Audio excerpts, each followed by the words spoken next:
गोमट सार जीवकांड। सिद्धम शुद्धम पणमीय जिणिंदवर नेमि चंदमक अलंकम गुणरयण भूषणोदयम जीवस्य परुवणम वोच्छम। जीव द्रव्य की प्ररूपणाओं के अंतर्गत ये कषाय प्ररूपणा यानी 14 मार्गणाओं में से कषाय मार्गणा और 20 प्ररूपणाओं में से 11वीं प्ररूपणा चल रही है। माने 11 नंबर का चैप्टर है ये खुला हुआ, जो कषाय मार्गणा के नाम से है।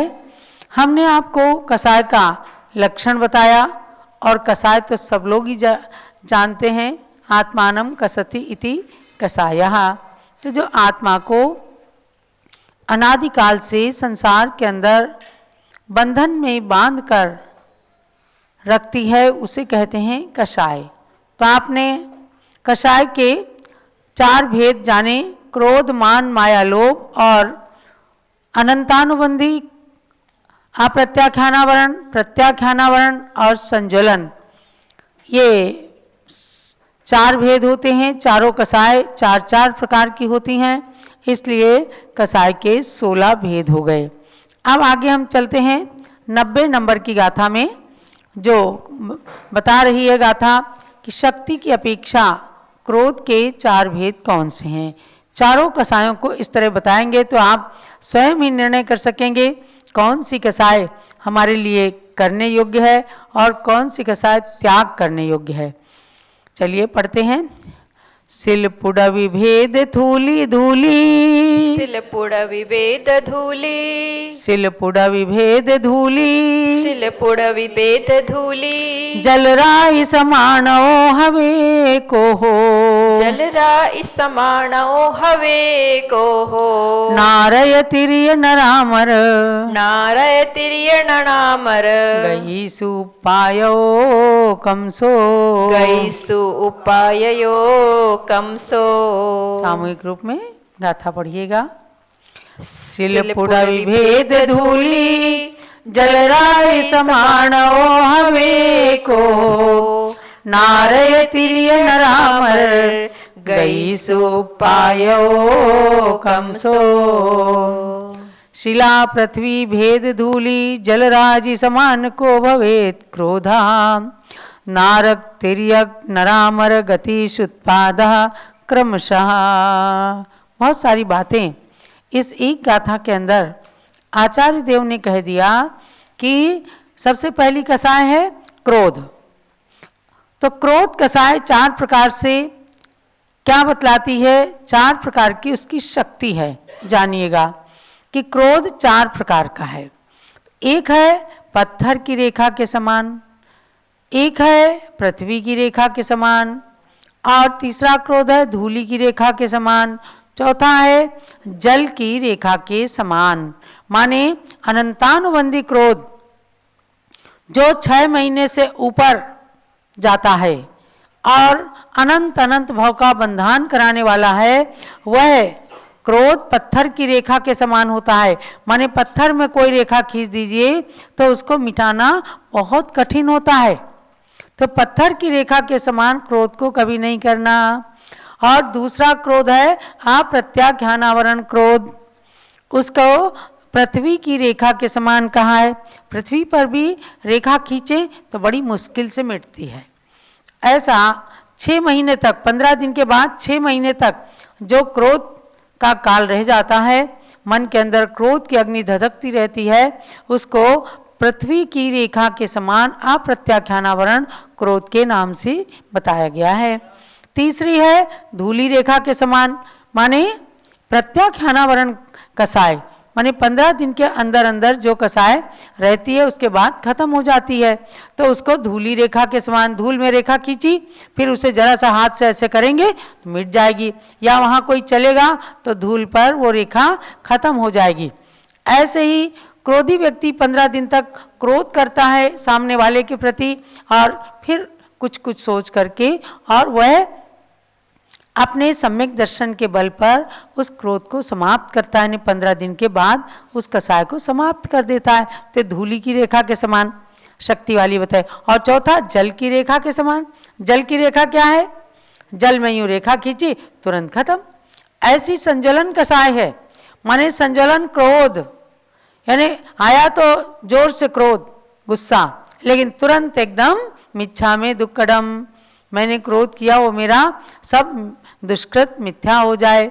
इस प्रकार का क्रोध संतों को होता है और वो क्रोध करते हैं। आपने कभी देखा होगा कि किसी शिष्य को जोर से डांट दिया, अरे कहेंगे इतना क्रोध है महाराज को, तो वह क्रोध नहीं है, वह क्रोध शिष्य को सन्मार्ग पर लाने के लिए है। और तुरंत प्रतिक्रमण सामायिक आदि के द्वारा मिच्छा में दुक्कडम कह करके वह क्रोध शांत हो जाता है।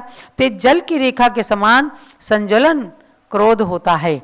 तो अनंतानुबंधी, अप्रत्याख्यानावरण, प्रत्याख्यानावरण और संज्वलन, ये 4 प्रकार के क्रोध की बात बताई है।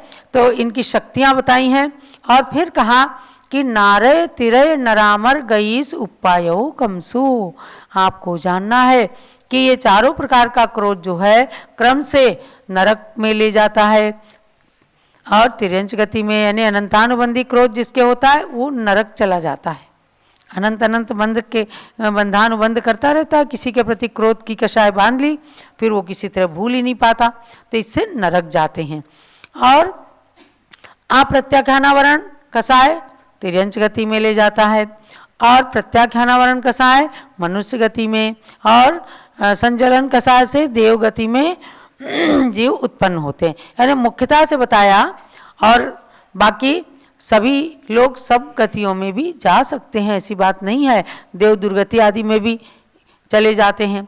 तो इस प्रकार से ऊपर से जो कषाय हमें दिखती हैं, उन अनंतानुबंधी आदि चारों कषायों के जो भेद बताए हैं, उनके स्वरूप और विषय को जो बताया है, ये इनकी शक्तियों को जानने के लिए आपको बताया है कि हमें अब इससे जान के हमें क्या करना है। हमें अनंतानुबंधी क्रोध को हमेशा के लिए छोड़ देना है।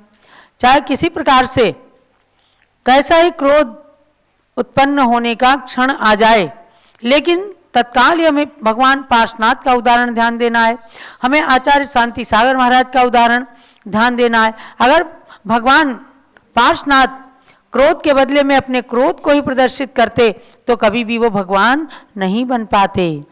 जैसे खून का कपड़ा खून से कभी भी साफ नहीं हो सकता, खून के कपड़े को साफ करने के लिए जल की ही आवश्यकता होती है, ऐसे ही क्रोध को शांत करने के लिए क्षमा शांति की आवश्यकता होती है। कमठ ने कितना क्रोध किया, अनंतानुबंधी क्रोध, वो 10 भाव तक दुर्गतियों में भ्रमण करता रहा, कष्ट भोगता रहा। और पार्श्वनाथ भगवान वो भी 10 भाव तक चले, लेकिन उन्होंने मनुष्य और देव की पर्यायों को प्राप्त किया और अंत में तीर्थंकर बन गए। अब आखिर क्रोध की कोई तो सीमा होती, उन्होंने अपनी क्षमा के, अपनी शांति और धैर्य के बल पर कमठ के क्रोध को भी शांत कर दिया। क्या? जहां बहुत शांति होती है वहां आप जाकर के देख ले तो क्रोधी व्यक्ति भी वहां जाकर के शांत हो जाता है, और शांत व्यक्ति भी क्रोधी के पास जाता है तो क्रोध के परमाणु चूंकि वहां पर चारों तरफ फैले होते हैं तो वह भी बेचारा अशांत हो जाता है। आपने कभी देखा होगा कहीं पर पति पत्नी के झगड़ा हो रहा है, बच्चा दौड़ करके वहां प्रेम पाने के लिए जाता है और वहां तो आग बबूला देख करके दोनों को जल्दी जल्दी भाग जाता है कि अभी इनके क्रोध का शिकार मैं बन जाऊंगा, मुझे 2-4 थप्पड़ जरूर लग जाएंगे।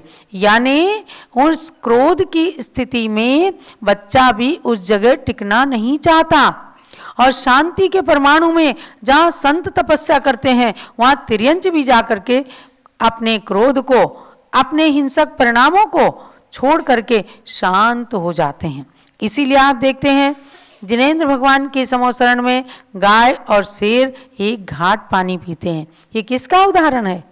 यह है शांति का उदाहरण, क्षमा और धैर्य का उदाहरण कि शेर जैसे क्रोधी और हिंसक प्राणी भी गाय के प्रति, गाय के बछड़े के प्रति शांति और मैत्री का भाव धारण कर लेते हैं। तब शेरनी भी गाय के बछड़े को दूध पिलाने लगती है और गाय का बछड़ा और गाय भी शेरनी के बच्चे को दूध पिलाने लगती है। यह है शांति का प्रभाव। तो इन चीज़ों को पढ़ने का हमारे लिए यही सबसे बड़ा सार्थकता है कि हम जब इन चीज़ों को पढ़ें तो हमें कसाय करना है कि नहीं, कौन सी कहाँ तक कसाय कर सकते हैं। वर्तमान में आप जो है सम्यक दृष्टि बने तो 6 महीने के ऊपर कसाय को कभी भी नहीं जाने दें, वरना कमट की तरह से वो अनंतानुबंधी बन करके और अपनी आत्मा के लिए घातक सिद्ध हो जाएगा। इसीलिए इसकी शक्ति को इन भेदों से, उदाहरणों से बता दिया। शिला, पृथ्वी, धूलि और जल में खींची गई रेखा के समान उत्तरोत्तर ये अल्प अल्प समय में मिट जाती हैं। उसी प्रकार से उत्कृष्ट आदि कसायों के विषय में समझना चाहिए कि वे अपने अपने योग्य आयु, गति, हानुपूर्वी आदि कर्मों के बंधन की योग्यता रखते हैं। तो आपको नरक में नहीं जाना है ना, तिर्यंच गति में भी नहीं जाना है। इसलिए अपनी कसाय को कम करना और अनंतानुबंधी कसाय कभी भी नहीं होने पाए, यह ध्यान देना है। अब